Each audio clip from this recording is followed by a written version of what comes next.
a parte religiosa que é tão importante, principalmente para o lado palestino, porque Israel não é a maioria que é religiosa, então e os primeiros ministros não são religiosos, no sentido de eles abririam mão de territórios em troca de uma paz. A questão não é essa, a questão é uma questão conceitual que foi criada e educada ao longo dos últimos 100 anos, onde aquela região é vista por parte da população árabe ou parte da população palestina como uma região onde não pode existir uma entidade política que não seja árabe. Tá. Porque aquilo fez parte do mundo árabe e islâmico durante os últimos 1.000 anos, 1.000 e poucos anos.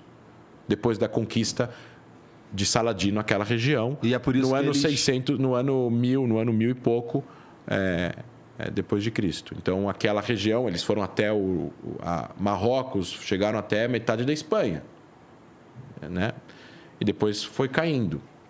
E isso é uma narrativa maior. Depois tem outras narrativas. Tem uma narrativa de humilhação.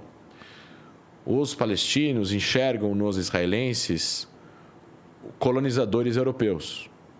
Não são, mas eles enxergam.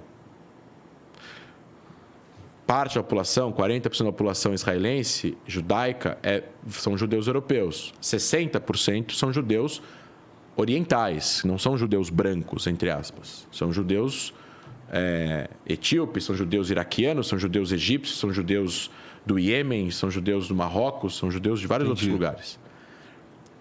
Então, assim, o que acontece? Existe um conceito de um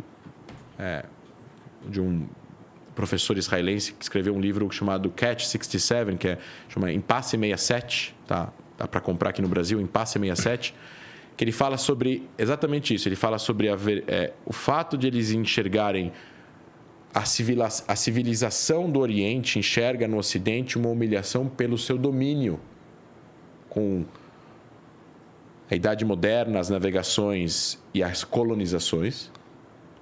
A Espanha, Portugal, França, Bélgica, Inglaterra, dominaram o mundo por centenas de anos. E eles exploraram as outras regiões. Eles dominaram, colonizaram, mataram, expulsaram. Então, eles enxergam no Ocidente um poder de humilhação. Eles enxergam nos israelenses como se eles fossem uma página desse livro. Os europeus que colocaram o Estado de Israel Sendo ali. que os judeus estavam fugindo de antissemitismo, os judeus estavam fugindo de perseguição, os judeus estavam querendo ter um Estado para sobreviver, porque eles eram expulsos dos países europeus, eles estavam fugindo desses poderes colonizadores, eles não representavam esses poderes colonizadores. Bem diferente. Eles não estavam indo em nome da Inglaterra, eles estavam fugindo dos ingleses, fugindo dos franceses, fugindo dos alemães. Na sua devida época. Mas essa não é a visão dos caras que E aí, estão lá. quando eles chegam lá, eles começam a se proteger, se armar, enfim, criar milícias para poder se proteger de ataques, etc. e tal. Existia antissemitismo também no mundo islâmico, no mundo árabe, enfim, existia antissemitismo, perseguição aos judeus. Quando eu falo antissemitismo aqui, só para deixar claro, eu estou me referindo a ódio aos judeus, porque existem outros povos semitas, tem muita gente que fala, não, mas os árabes também são semitas. Mas quando a gente fala antissemitismo, eu estou me referindo especificamente aos judeus. Quando eu quero me referir ao ódio a árabes, a gente pode falar islamofobia ou ódio aos árabes, também existe preconceito com árabes, com muçulmanos, o que é, infelizmente, a realidade em vários lugares do mundo. A gente também tem que combater isso também, tá? Então, dito isso, os judeus têm medo do antissemitismo, não de hoje, de muito tempo. E como a criação de Israel gera um monte de guerras ao longo dos últimos 140, 150 anos, o que eles fazem? Eles se protegem e eles enxergam nessa perseguição, nessa guerra, nesses atentados, nesses grupos, nesses movimentos, eles enxergam uma página do livro do antissemitismo. Então, os judeus têm medo. Os israelenses, por exemplo, têm medo. Como eles têm medo, eles fazem coisas para se proteger. Essas coisas que eles fazem para se proteger fazem com que os palestinos, eu não estou falando agora de todo mundo, estou dando um conceito geral, sentem humilhados. Essa humilhação gera ódio. Esse ódio gera ações. É muito complexo. Essas ações geram atentados. Esses atentados geram medo. Esse medo gera ações para se proteger. E aí cada fica se retroalimentando. Retroalimentando uma bola de neve. O que você tem que fazer? Você tem que dar um passo para trás e tem que existir uma curiosidade do outro lado, ao que o Micha Goodman, o autor, fala, uma curiosidade no outro para tentar se colocar no sapato do outro. Polarização, tentar dar um passo para trás, para tentar ver aonde existe algum denominador comum. Ele, no começo do livro, ele fala sobre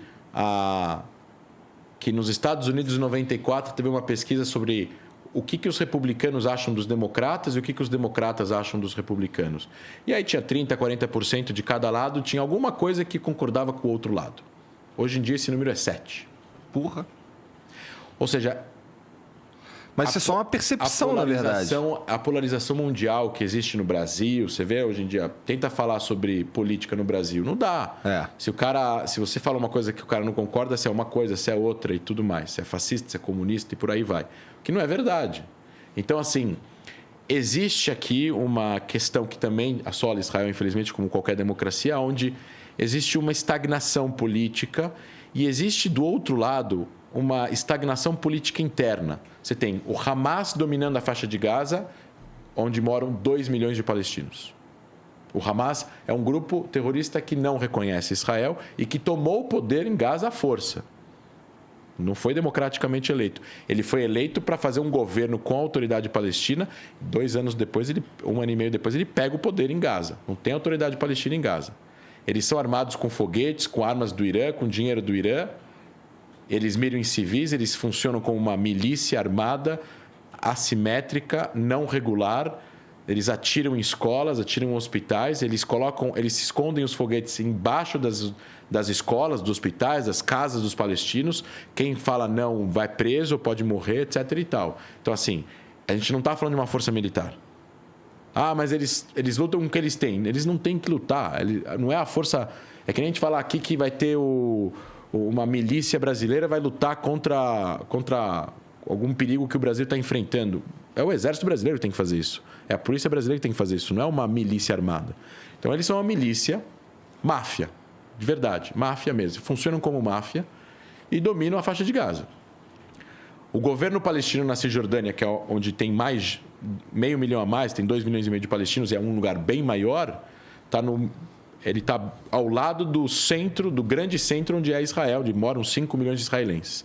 Então, é uma região montanhosa, estratégica, que é super problemática caso exista lá um grupo terrorista que venha dominar a região. Então, Israel tem um acordo com a autoridade palestina domina 43%, Israel domina 57%, os palestinos, 98% deles moram nesses 43%, eles são governados pela autoridade palestina, que é um governo autocrata, corrupto, eu poderia dizer aí, ditatorial, violento, que mata protestantes nas suas casas. As forças de segurança palestina trabalham, essa mesma força palestina, bem ou mal, trabalha em conjunto aí, coordenando alguma coisa de segurança com Israel. Israel tenta coordenar com eles alguma coisa de segurança. Eles prendem as pessoas do Hamas na Cisjordânia, prendem terroristas da Jihad Islâmica na Cisjordânia e eles tentam manter a calma. E aí não tem eleição. Teve eleição em 2010, não, em 2006 e não teve mais.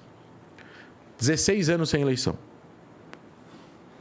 Então, assim, que legitimidade o presidente palestino da Autoridade Nacional Palestina, Mahmoud Abbas, tem de assinar um acordo com Israel? Vamos dizer agora que ele vai lá, ele chega ao primeiro-ministro israelense e fala, tá bom, vamos lá, aceito Israel existir aqui nessas fronteiras 67, que todo mundo fala, eu vou aqui, então tá, fim do conflito, fim de todas as demandas, eu assino aqui, tá bom, a gente chega aqui num acordo em relação a Jerusalém, não vou entrar agora no detalhe e tal, refugiados vão voltar para o território palestino, as fronteiras, a gente não vai ter exército, assina um acordo de defesa com Israel e tudo mais, tal, né?